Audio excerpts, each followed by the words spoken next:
Imagine a country torn apart by war, on the brink of collapse, suddenly turning into one of the world's most advanced economies, all in just a decade. How did Japan go from a shattered nation to an economic powerhouse? In this video, we'll explore Japan's incredible transformation after World War II. From devastation to global leader. Was it driven by a quest for peace? Or was there more to the story? We'll dive into the political unrest, massive protests, and even a live TV assassination that shaped Japan's path to prosperity. This isn't just history, it's a tale of resilience and reinvention, as Japan balanced tradition with modernity amidst Cold War pressures. Stay tuned to find out how Japan made choices that defined its future. The surrender that shaped Japan. After World War II, the American occupation of Japan wasn't just about control, it was about reinvention. But reinventing an entire nation was no easy task.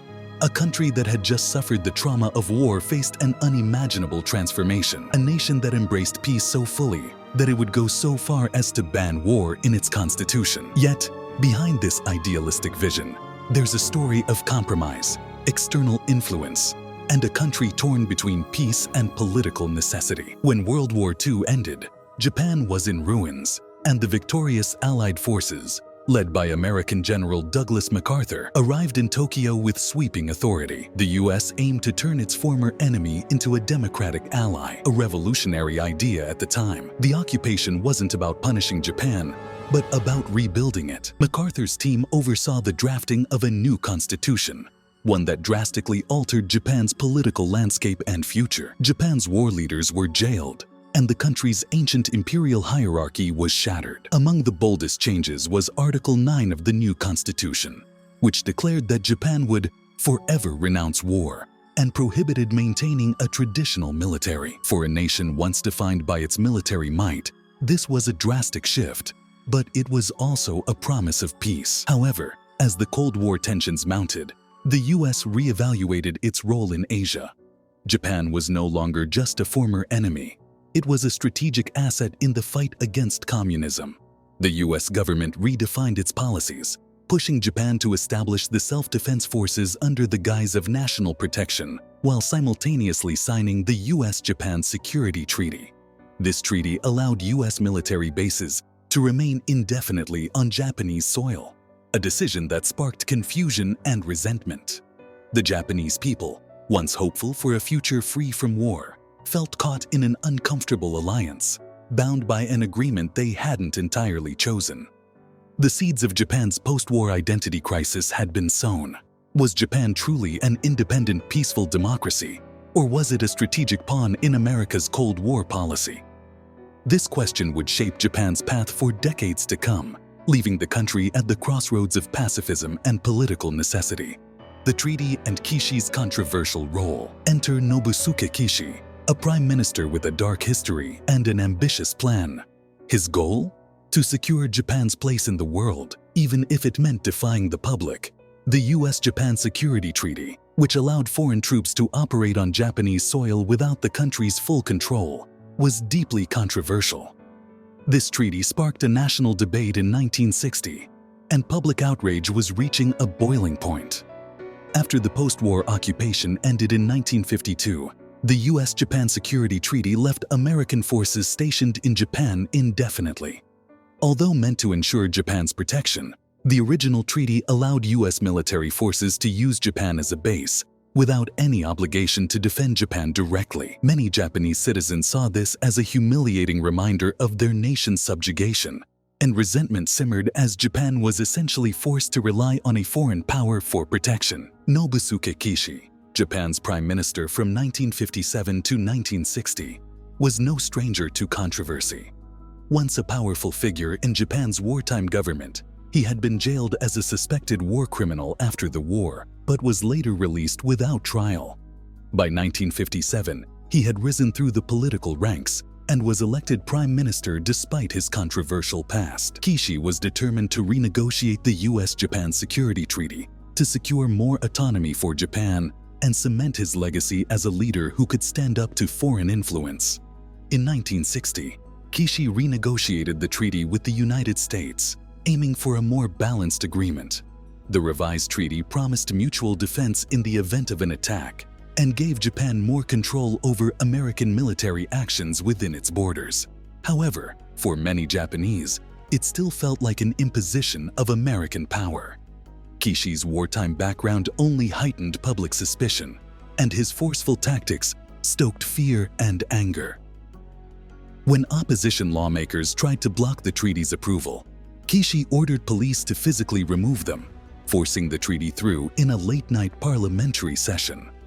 These undemocratic methods sparked massive protests across Japan, with citizens accusing Kishi of betraying the ideals of democracy. In June 1960, Tokyo erupted in the largest protests the country had ever seen. The streets swelled with students, labor unions, and ordinary citizens who saw Kishi's actions as a betrayal of their independence. The chaos grew so intense that US President Dwight D. Eisenhower had to cancel his planned visit to Japan. Kishi, overwhelmed and out of options, ultimately resigned, a casualty of the very treaty he had tried to champion. Kishi's gamble to secure Japan's place in the world backfired spectacularly. Instead of cementing his legacy as a leader who could bridge Japan's past and future, he became a symbol of political overreach and lost autonomy. The Treaty of Mutual Cooperation and Security left Japan grappling with an identity crisis that would shape its politics and sense of independence for decades to come. The rise of protests and the death of Michiko Kanba.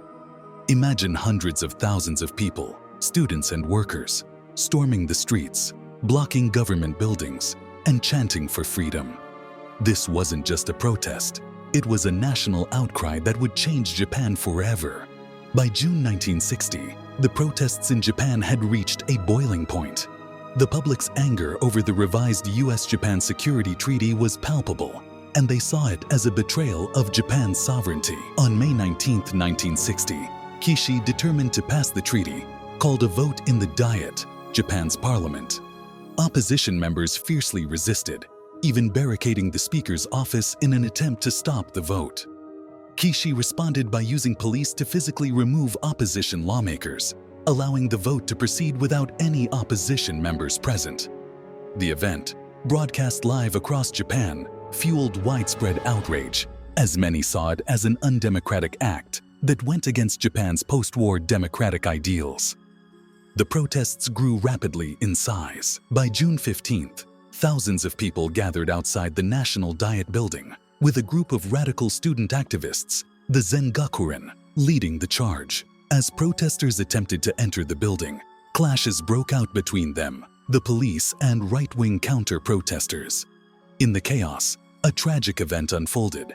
22-year-old Michiko Kanba, a university student, was trampled and killed during the clash. Her death became a symbol of the struggle against foreign influence and the government's authoritarian methods. The shock of her death spread across the nation, galvanizing students and young activists who felt betrayed by the government. The protests continued even after Michiko's death, forcing US President Eisenhower to cancel his planned visit to Japan, which shamed Kishi and demonstrated the power of the protesters. However, despite the growing unrest, Kishi pressed on, and the treaty was ultimately ratified.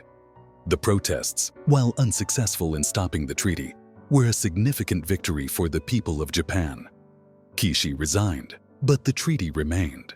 The protests revealed Japan's deep dissatisfaction with foreign influence, marking the end of Kishi's political career and setting the stage for a shift in Japan's leadership, one that would focus on internal stability and avoid further direct confrontations. The assassination of Inajiro Asanuma, a political leader on stage in front of millions, assassinated on live television with a samurai sword. This is the kind of moment that changes a country forever. On October 12, 1960, the political divide in Japan came to a head in the most shocking way. Inajiro Asanuma, the leader of Japan's Socialist Party and one of the fiercest critics of the US-Japan Security Treaty, was in the middle of a televised debate in Tokyo. Asanuma, charismatic and unapologetic socialist, had made powerful enemies within the conservative faction of Japanese politics. In a split second, A 17-year-old nationalist armed with a wakizashi, a traditional Japanese short sword, charged the stage and fatally stabbed Asanuma in the chest. The assassination was broadcast live, shocking the nation. The murder of Asanuma was not just an act of violence. It was a chilling reminder of the political tensions that had been simmering throughout the year. Right-wing extremists saw the assassination as a patriotic act, while left-wing activists mourned Asanuma as a martyr. The country, already reeling from mass protests and political unrest, was further divided. His death prompted an outpouring of grief and anger, sparking a new wave of protests. In the aftermath of the assassination, something unexpected happened. Hayato Ikeda, the new leader of the Liberal Democratic Party, LDP, delivered a moving eulogy for Asanuma. Known for his cold financial-focused persona, Ikeda surprised the public by showing empathy and compassion, which began to shift his image. In his speech, Ikeda promised to focus on economic growth rather than political strife, and his leadership was seen as an opportunity for Japan to move away from the violence and turmoil that had marked the previous months. Asanuma's assassination marked a definitive turning point for Japan. Instead of descending further into political violence, it became a catalyst for a new direction. Ikeda's leadership emphasized stability and economic development, helping to pull Japan out of its political crisis and refocusing the nation on growth rather than conflict. Ikeda's economic reforms and the new Japan. After years of turmoil, Japan finally had a chance to catch its breath. But the question remained: how could the nation recover from the political chaos and rebuild its future? The answer came through an ambitious economic plan, Hayato Ikeda's income doubling plan. In 1960, Ikeda, who had succeeded Kishi as prime minister, unveiled his plan to double the nation's income within 10 years. The plan was bold. It called for sweeping reforms in infrastructure, industry, and foreign trade. Japan's economy had already been growing rapidly, but Ikeda's plan aimed to supercharge the recovery, focusing on industrial production and technological innovation. The plan was a massive success. Between 1960 and 1970, Japan's economy grew at an average rate of 10% per year, making it the world's second-largest economy by the end of the decade. The economic boom transformed Japan, turning it into a global industrial powerhouse. As Ikeda predicted, the country's income doubled by 1970, creating a new middle class and drastically raising living standards. However, the economic boom wasn't without its challenges. The rapid industrialization led to growing environmental problems, such as air and water pollution, and the benefits of economic growth weren't equally shared. While Japan's cities thrived, rural areas struggled to keep up. Still, the economic boom gave Japan a renewed sense of optimism and pride, helping the nation leave its war-torn past behind and look forward to a future as an economic giant. Japan's transformation after 1960 wasn't just political. It was a complete redefinition of the country's identity.